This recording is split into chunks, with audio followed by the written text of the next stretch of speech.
Merci, monsieur le maire. Cette délibération est extrêmement importante tant pour le 20e arrondissement que pour notre ville et le Grand Paris. Naturellement, notre groupe votera favorablement cette délibération.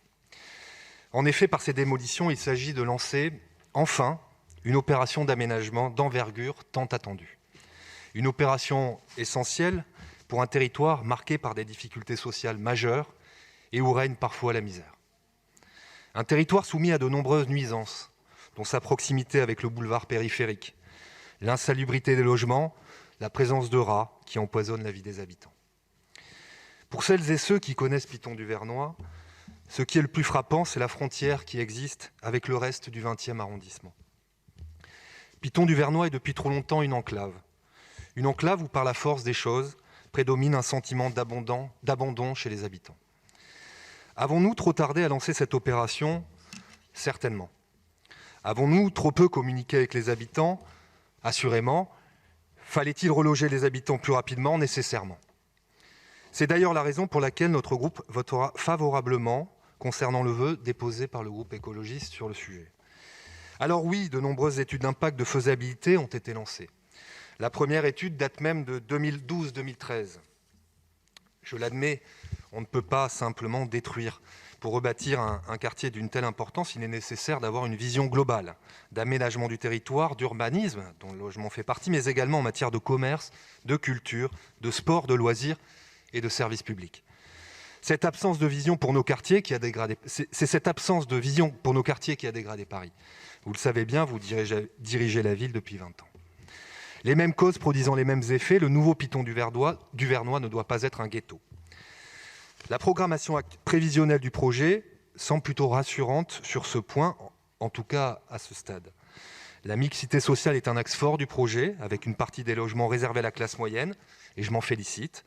Sur les 25 000 m² de logements qui seront créés, 11 000 m² le seront en accession via l'organisme foncier solidaire de la ville de Paris. C'est à peu près 44% des logements. 9 500 m² seront des logements sociaux, donc environ 40% des logements. Et enfin, 4 500 m² de logements seront réservés, destinés à des salariés grâce au dispositif Action Logement. L'attractivité économique du quartier sera relancée avec 60 000 m² de bureaux, 7 000 m² réservés aux commerces, locaux associatifs. Il faut savoir que dans cette zone, aujourd'hui, c'est 3 fois moins de commerces par habitant que la moyenne à Paris, avec seulement 8 commerces pour 1000 habitants contre 29 pour 1000 habitants à Paris. Enfin, il est prévu de désenclaver ce territoire avec la présence de nouveaux équipements publics. Un centre de santé, 10 000 m² d'équipements publics à usage sportif et une crèche.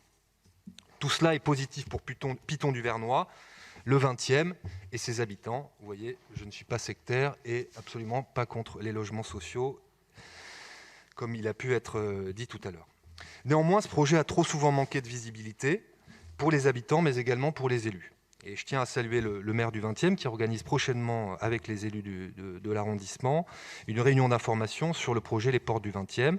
Je salue évidemment cette initiative, mais il faudra organiser des points d'étape réguliers et notamment sur le respect du calendrier. J'y veillerai tout particulièrement.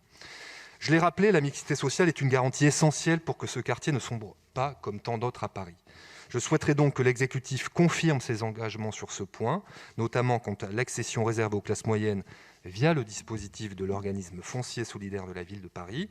Je souhaiterais, M. Yann Brossat, vous entendre sur ce point quant aux chiffres que je viens de citer. Et enfin, j'en terminerai par là.